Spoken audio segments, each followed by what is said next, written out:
With the British Royal Society acting as the headquarters of the propaganda machine, they now needed to introduce the science itself. That science was Darwinism, or evolution.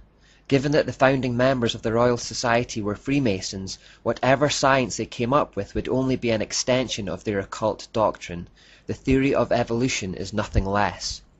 In The Meaning of Masonry, W. Elm Wilmshurst reveals the worldview underpinning the new Masonic science. This, the evolution of man into Superman, was always the purpose of the ancient mysteries, and the real purpose of modern Masonry is not the social and charitable purposes to which so much attention is paid, but the expediting of the spiritual evolution of those who aspire to perfect their own nature and transform it into a more godlike quality. And this is a definite science, a royal art, which it is possible for each of us to put into practice, whilst to join the craft for any other purpose than to study and pursue this science is to misunderstand its meaning. Later in the book, Wilmshurst reiterates this theme. Man who has sprung from earth and developed through the lower kingdoms of nature to his present rational state has yet to complete his evolution by becoming a godlike being and unifying his consciousness with the omniscient, to promote which is and always has been the sole aim and purpose of all initiation. The spiritual implications of the theory of evolution are something that few people ever stop to consider, so I want to really highlight this. What was the lie from the serpent in the Garden of Eden? It was that by attainment of knowledge, by our own efforts, we would become as gods.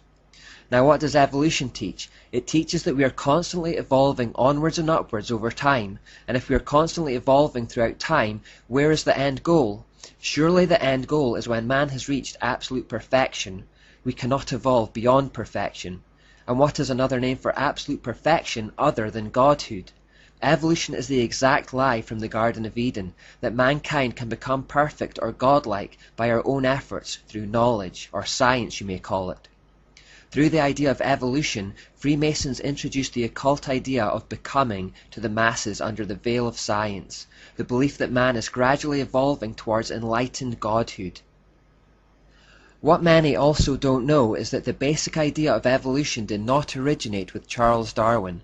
According to Mackey's Encyclopedia of Freemasonry, it originated with his grandfather, Erasmus Darwin. Dr. Erasmus Darwin was the first man in England to suggest those ideas, which were later to be embodied in the Darwinian theory by his grandson, Charles Darwin, who wrote in 1859, Origin of Species.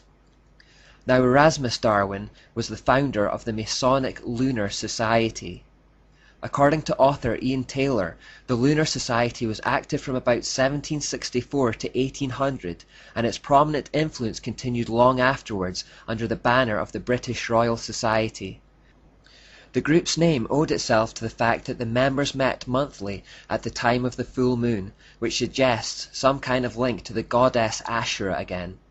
The membership of this group boasted such luminaries as John Wilkinson, James Watt, Matthew Boulton, Joseph Priestley, Josiah Wedgwood, and Benjamin Franklin. These men, along with other members, were given the title Merchants of Light.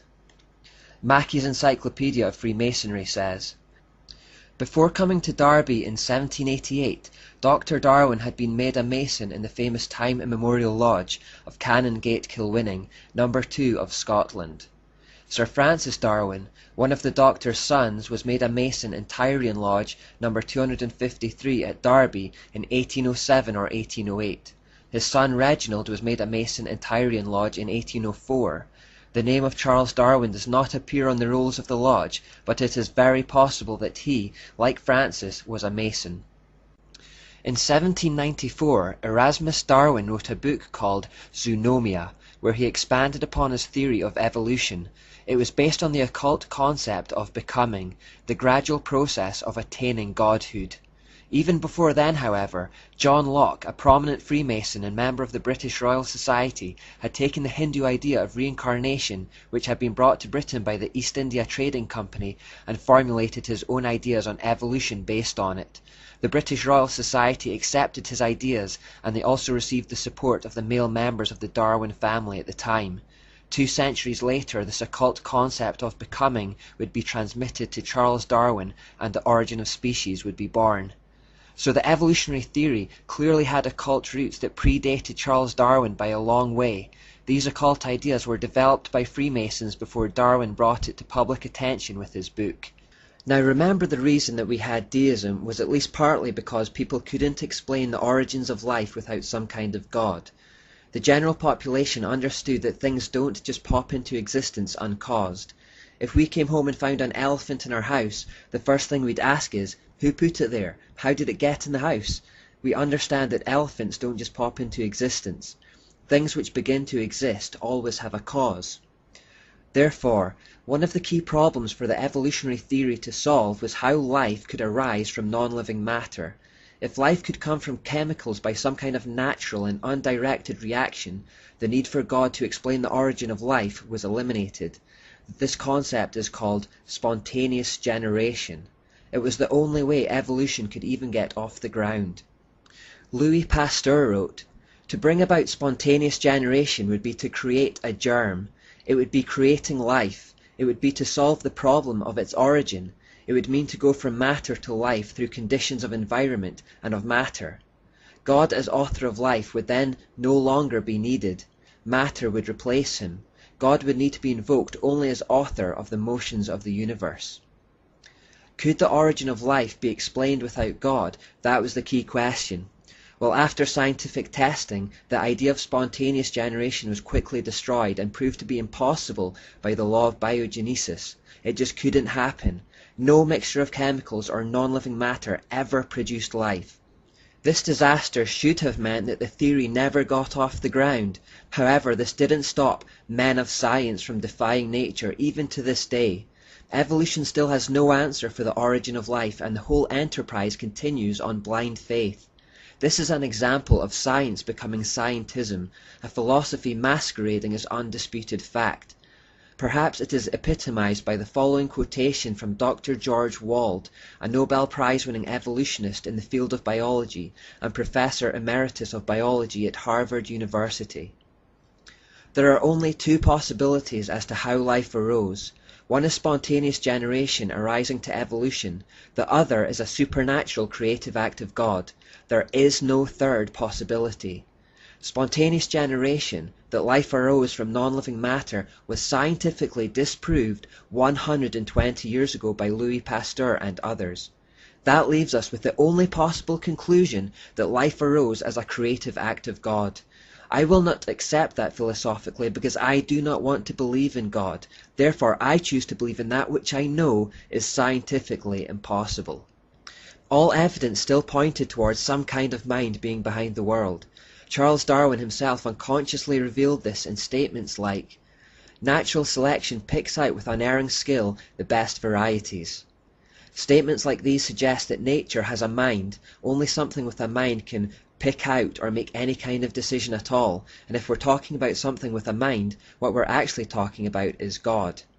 The idea that lifeless matter spontaneously generates life is actually found in an ancient Kabbalah concept called the golem.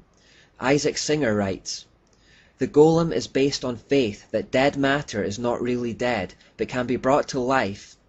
What are the computers and robots of our time if not golems? The Talmud tells us of an interpreter by the name of Rava, who formed a man by this mysterious power. We are living in an epoch of golem making right now. The gap between science and magic is becoming narrower." In the article, Towards a New Science of Life, EIR journalist Jonathan Tenenbaum makes the following statement. "Now, it is easy to show that Darwinism, one of the pillars of modern biology, is nothing but a kind of cult, a cult religion. I am not exaggerating. It has no scientific validity whatsoever. Darwin's so-called theory of evolution is based on absurdly irrational propositions, which did not come from scientific observations, but were artificially introduced from the outside for political, ideological reasons. Charles Darwin is a kind of prophet for scientism, who preached a new gospel, which is in fact the oldest lie of all time, that we're attaining godhood through enlightened knowledge, or becoming, as occultists call it. The Royal Society presented the theory to the world as undisputed fact, and today the media and education systems do the same. Most people have a blind faith in evolution simply because it's what they have been told is true. And this is exactly the plan. The masses are being manipulated by the controlled information flows. I repeat the Stephen Hawking quotation from the previous part. The greatest enemy of true knowledge is not ignorance, it is the illusion of knowledge.